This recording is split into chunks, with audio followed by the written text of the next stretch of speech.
Você é cristão? Você assiste filme?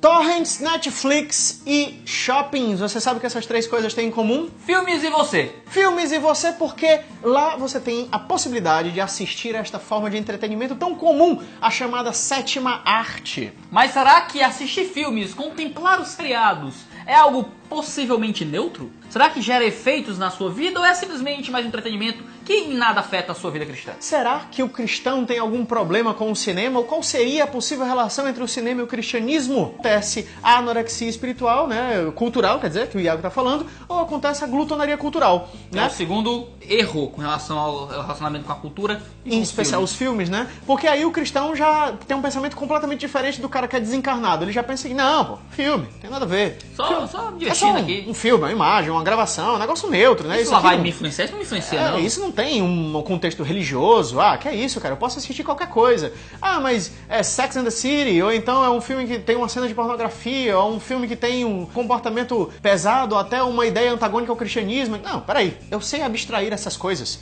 Ou então, não, é só fechar os olhos. Ou então, não, isso é bobagem, isso existe na vida real. E você termina considerando que nada, absolutamente nada, é capaz de fazer com que você se separe dessa forma de entretenimento, dessa forma de diversão, que é o filme, e você assiste e consome absolutamente tudo que é lançado no mercado. A gente vai pressupor que os filmes podem ser assistidos, não é um pecado ver filme. E vamos caminhar a partir daí. Mas existe também o lado de que um filme pode ser, do mesmo jeito que ele é potencialmente positivo, em alguns momentos ele também pode ser potencialmente negativo. Exatamente. Pela simples característica da grande angular e do macro da visão daquele filme. Por exemplo, você sabe que é um filme que vai tratar sobre uma concepção não cristã de uso da sexualidade. Ou você sabe que é um filme que vai tratar sobre uma concepção não cristã da visão da família. Você sabe que é um filme que vai tratar sobre uma concepção completamente deturpada de determinados aspectos da própria vivência da vida cristã como um todo. É um filme que escancara, né? Então tudo aquela coisa que é aquilo muito patente, entendeu? Tipo, tem cena de sexo explícito, né? Tem cena de pornografia, tem cena de estupro. E geralmente lidar com... tem cena de estupro, por exemplo, ninfomania. Entendeu? Não, mas tem mas é artístico. É. Agora é assim. Assim. Tá ligado? É artístico, eu posso ver o que eu quiser.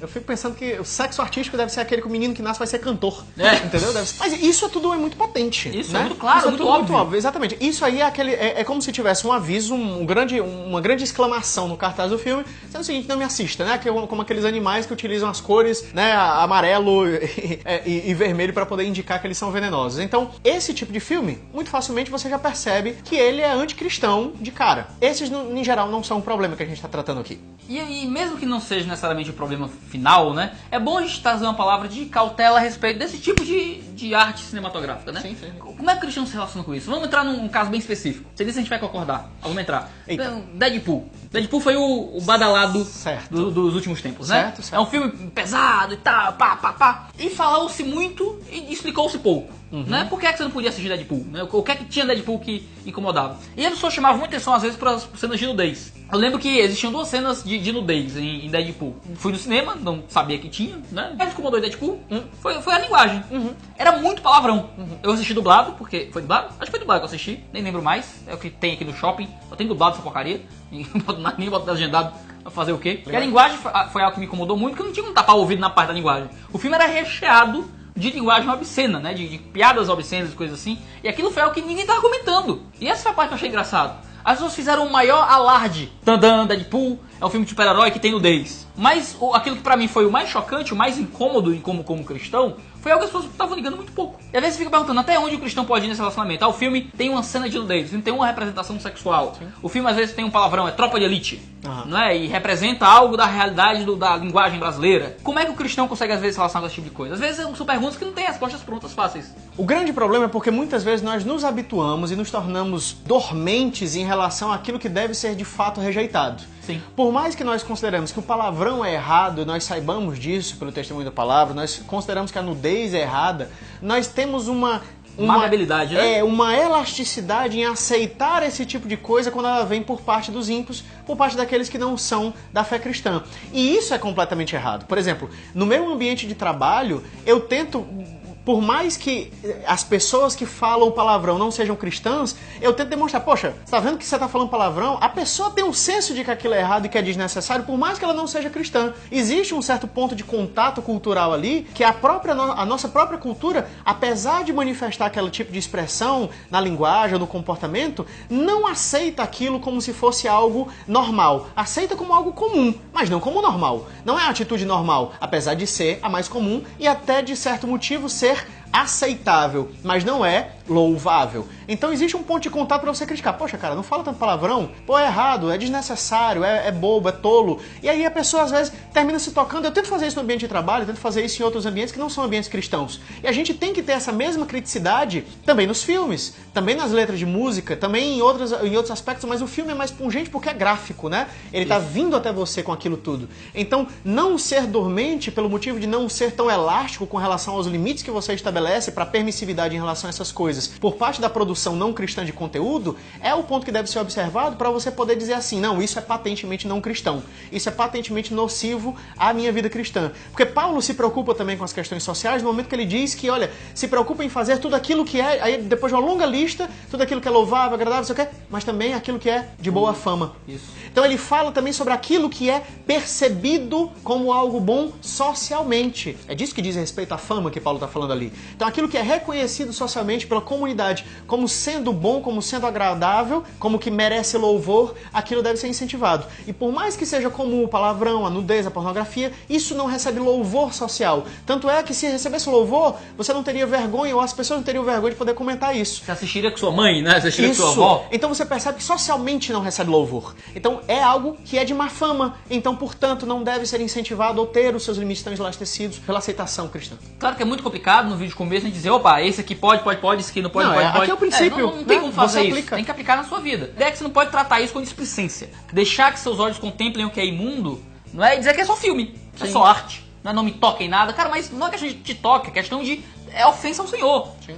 O pecado não é definido pelo que você sente com relação a ele. O pecado é definido por aquilo que a Bíblia diz que ele é e que ele não é. Justo. Contemplar aquilo que é leviano é pecado. Com certeza. Então, às vezes a gente pode discutir, mas o quanto eu posso assistir um seriado e pular, passar. Eu e Isa assistimos um seriado chamado Sense8 do Netflix. Sim. Né? A gente aguentou um episódio e meio. E foi muito ainda. Eu não aguentei nem o trailer, pra tu ter noção. Eu não vi o trailer. Eu não aguentei o trailer. Me contaram a história, achei a história legal, assim, da hora, né? Diferente, fora da caixinha. Né? 8 caras que são um. Né? Eu falo que negócio diferente. Eu tava enjoado das séries que tava por aí. Eu achei a história diferente, vamos conferir, vamos ver qual é.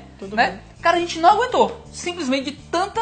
Não é bem pornô, mas toda sensualidade. E às vezes até sensualidade homossexual. Tem 14 núcleos homossexuais no seriado. Mano, aquilo é uma categoria de filme. Aquilo é o esculhambation. É o esculhambação.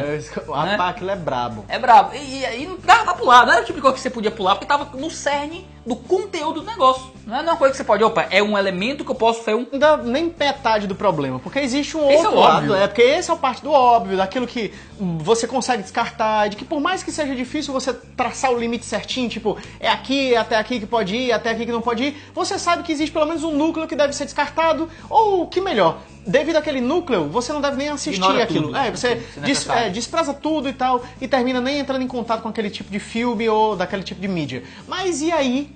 E quando a coisa não é tão óbvia assim?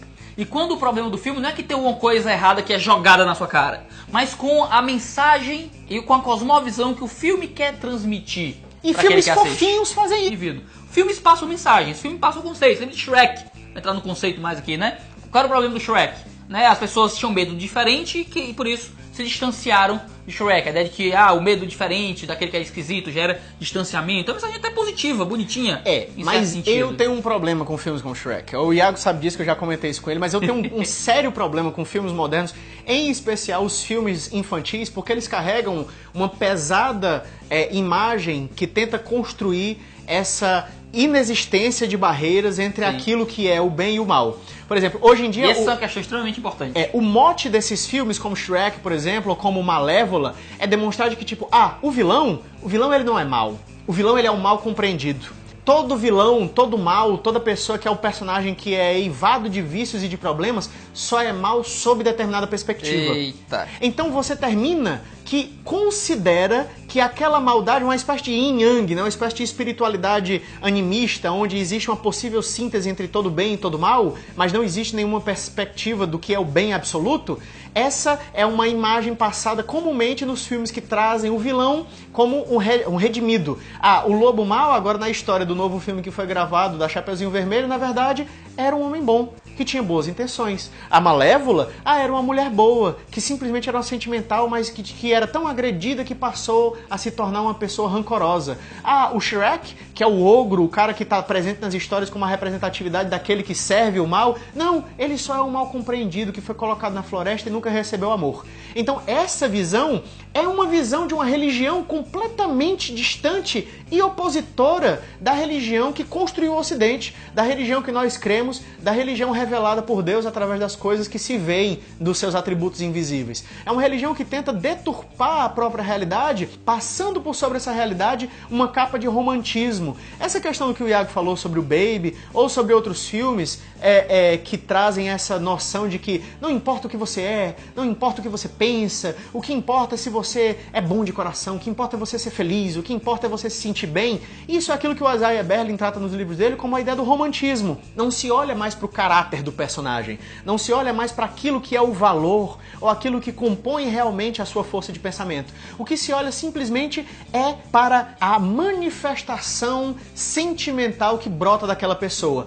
O cara matou milhares de pessoas, mas é carismático, é legal, é bom, fez por uma boa causa. Não é? Então se torna aceitável, se torna válido. E aqui a gente entra no ponto realmente visceral da questão da análise cultural. O filme chama algumas coisas de bons e o filme chama algumas coisas de maus. O filme tem um valor moral, nenhum filme é neutro. Quando você pensa no vilão e no mocinho, não é? Todo filme tem que ter esse embate para poder ter uma crise, para ter uma rubris, que vai servir para a construção de uma redenção, que vai dar um enredo, vai fazer o filme ser legal, né? De grosso modo, o velho monomito do herói. O que acontece é que o autor do filme, ele quer colocar uma cosmovisão positiva no mocinho. E vai colocar uma cosmovisão negativa no vilão. Você já passou pela experiência, eu acho que o Felipe deve ter passado também, de assistir um filme e concordar mais com o vilão do que com o mocinho? Você fica maluco, você que eu sou uma pessoa má, você que eu sou uma pessoa ruim, mas às vezes o autor, o roteirista, aquele que produziu a coisa, ele quer dirimir uma compreensão social que pra ele é negativa, mas pra gente é boa. Você pensa em muitos filmes e seriados que você vê por aí, em que tem uma pessoa que, cara, esse cara tá certo. Mano, mas esse cara é o vilão, mas ele tá certo. Esse adversário do mocinho, cara, o mocinho tá errado. Você fica com esse negócio. Mas o autor quer que você tenha uma compreensão de outra coisa. E muitas vezes a gente vai chegar no ponto em que o filme vai beatificar o mal. É nisso que encontrou a diferença, por exemplo, entre House of Cards e Dexter. Mas é uma diferença que eu percebo, talvez as pessoas não concordem. Quando eu assistia Dexter com a Isa, o que é que a gente reclamava de Dexter? Eles estão tratando o mal como bem. Sim. O cara é um serial killer, mas ele faz você gostar do serial killer porque ele só mata outros assassinos, outros serial killers. E tentam, de alguma forma, desculpar a maldade. O Dexter, ele era um tipo de anti-herói. O que não era pra ser, ele era o vilão, ele era o mal do negócio, ele tava matando pessoas. E esse é o tipo de coisa que muitas vezes o filme gera na gente. Ele tenta embelezar aquilo que é ruim. Você às vezes encontra, né? O filme, ele trata o relacionamento homossexual como se fosse bonito. E o relacionamento heterossexual como a galera brigando, se matando, egoísmo, inveja.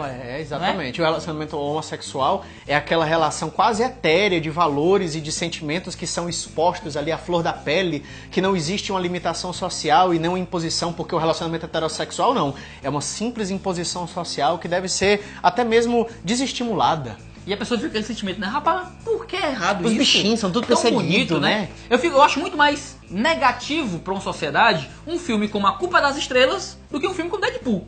Talvez seja um exagero retórico, mas o Deadpool é claramente errado, é claramente libidinoso, é claramente dotado de valores negativos. A galera até gosta por isso. Vamos lá, filme deslocado, hahaha. Você pega um Culpa das Estrelas, o sexo antes do casamento entre dois adolescentes. É passado como uma coisa mais no ápice da beleza. Ah, meu Deus, foi tão lindo aquele momento, né? Isso gera um efeito estético.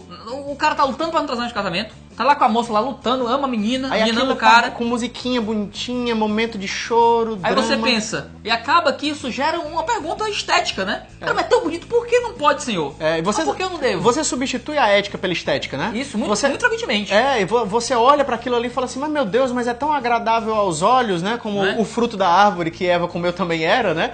Por que não? Por que não? Né? E aí você começa a questionar todo o seu esquema e toda a sua construção ética que ele formou com base numa simples percepção sentimental, com base numa simples percepção estética. E você acaba tendo seus valores subjetivos transformados. A gente já falou sobre isso no Racionalizando, sobre como a mídia transforma nossos valores subjetivos. Está aqui para você clicar e dar uma olhada, não vale a pena repetir. Ai daquele, como diz Isaías, ai daquele que chama o mal por bem. Porque hoje a sociedade nos julga como retrógrados, nos julga como ultrapassados, nos julga como quadrados, mas Deus irá julgá-los. Isso. Essa é a grande questão. É de se nós não estamos nos contaminando tanto com essa substituição valorativa, com essa substituição axiológica, ao ponto de estarmos submissos a ela. Ao ponto de não percebermos quando todas essas cosmovisões entram em conflito e terminam moldando a nossa própria cosmovisão silenciosamente, imperceptivelmente, até o momento em que nós conseguimos assistir um filme que chama por bem aquilo que é mal e conseguimos lidar com aquilo tranquilamente, sem compreender o grave e a profunda cisão que existe entre as nossas cosmovisões. Eu não estou dizendo que você está sentado no seu sofá depois do trabalho, assistindo a tela quente. Você aí passa o filme, opa, peraí, vamos fazer uma pesquisa aqui, vamos usar métodos hermenêuticos. Cadê o texto por trás do texto? Vamos ver aqui o texto à frente do texto, análise epistemológica e teológica. Não é isso. Mas você tem que estar ciente, tem que analisar, tem que observar. Eu não estou dizendo que você está assistindo um filme, você caiu de paraquedas no cinema, tá vendo, vixe, um conceito não cristão, pequei. Não é isso. Mas, ou é. Não. Vai que é. Vai que é. Depende do conceito não cristão. Depende do que você tá passando assim, ali. Menina, é verdade, Jesus não é Deus, não. Não é disso que eu tô falando. Mas aparece um conceito, aí você, vixe, vi o conceito, ouvi um conceito, pequei. Tá. Não é nesse sentido. Mas você perceber pra se proteger. Sim. E perceber pra proteger os outros, não é? Se você não percebe, aquilo te influencia de forma subjetiva. Se você percebe, você, opa, posso levantar uma barreira, posso chegar ao ponto de sair da sala do cinema, posso chegar ao ponto de não ver mais o filme, de mudar o canal, né, de abandonar o seriado, ou de entender, opa, isso aqui é um conceito errado e tal, e dá pra continuar às vezes talvez assistindo, é um conceito, uma ideia. E eu posso proteger os outros, proteger meu filho. Pode usar aquilo pra poder lidar com a sua construção, né, com a dialética de conceitos, não mesclando, mas utilizando como um pensamento opositor com o qual você se baseia pra poder perceber, poxa, a sociedade está construindo isso, como é que eu como cristão respondo a isso? E você de você de fato estabelecer essa linha dialética, porque nós funcionamos, nosso cérebro funciona nessa base de tese e antítese, né? Nós recebemos uma tese e precisamos traçar uma antítese de coisas que muitas vezes nós não tínhamos sequer refletido primeiramente. Nós não tínhamos uma premissa básica com a qual nos aproximarmos daquilo e após termos a tese nós conseguimos criticar de forma coerente. E é importante que a gente perceba que tudo isso que a gente está falando no vídeo, né? O Iago até brincou, mas eu vou ligar a televisão, eu vou precisar usar meus métodos técnicos hermenêuticos e olhar e observar, mas a gente deixa de lado muitas vezes, justamente porque a gente vive numa sociedade que exalta de sobremodo o tecnicismo, né, os nossos especialistas, aqueles que têm a capacidade de poder produzir uma determinada opinião devidamente embasada e completamente justificada acerca das nossas crenças pessoais e subjetivas. Nós exaltamos essas pessoas como se elas estivessem num patamar de conhecimento acima, né, nisso que consiste o cientificismo, mas nós precisamos fazer o contrário. Nós precisamos muitas vezes dar ouvido à voz do nosso bom senso. Porque esse mesmo bom senso, muitas vezes, foi construído através de uma sucessiva experiência cristã que se deu com o passar de anos, de décadas de cristianismo, às vezes não de estudo aprofundado sobre determinadas técnicas de hermenêutica, mas sobre leituras constantes da palavra de Deus, da meditação através da oração, contemplativa e passiva quando nós estamos orando, mas ativa e construtiva quando nós estamos estudando e meditando na palavra, às vezes para poder produzir os nossos estudos pessoais, para ensinar a nossa esposa, filhos, amigos, EBD, seja como for. Então, muitas vezes nós temos um bom senso, um conhecimento pessoal, como diria o Polanyi, que está nos fundando toda uma base, um fundamento sólido que é suficientemente capaz de responder criticamente àquilo que nós estamos entrando em contato, fazendo um juízo de valor coerente se aquilo deve ou não ser assistido e como aquilo deve ser mantido. Mas nós, preferencialmente, terminamos calando essa voz, né? Agora utilizando talvez uma analogia aqui indevida, mas eu vou utilizar mesmo assim, não me repreendam, por favor, sufocando a voz da verdade, como diria Paulo, sufocando essa verdade que tenta clamar dentro de nós, dizendo assim, é pecado, é errado, é errado. E a gente sufoca essa verdade de Deus. Fica aí que eu quero ver meu filme. Fica aí, quero ver meu filme, quero poder contemplar essa cena aqui, vou deixar essa nudez passar, deixa quieto. Não, eu sou casado, não tem problema nenhum, vejo nudez todo dia. E aí a gente termina... Não essa. Tem gente que pensa assim, então, violência, o mundo tá tão violento, por que eu não posso ver violência no filme? O mundo tem tanta mentira, por que eu não posso ver mentira no filme? O mal aí se passa por bem, por que o filme também não pode dizer que o mal agora é bom? E aí muitas vezes a gente tenta calar essa voz da verdade e se manter indistinto em relação a uma crítica coerente daquilo. Então, ouça o bom senso. Deixe de lado essa questão de tentar ouvir só os especialistas e ouça mais a voz da sua experiência, do bom senso da sua comunidade, da sua formação e da sua experiência.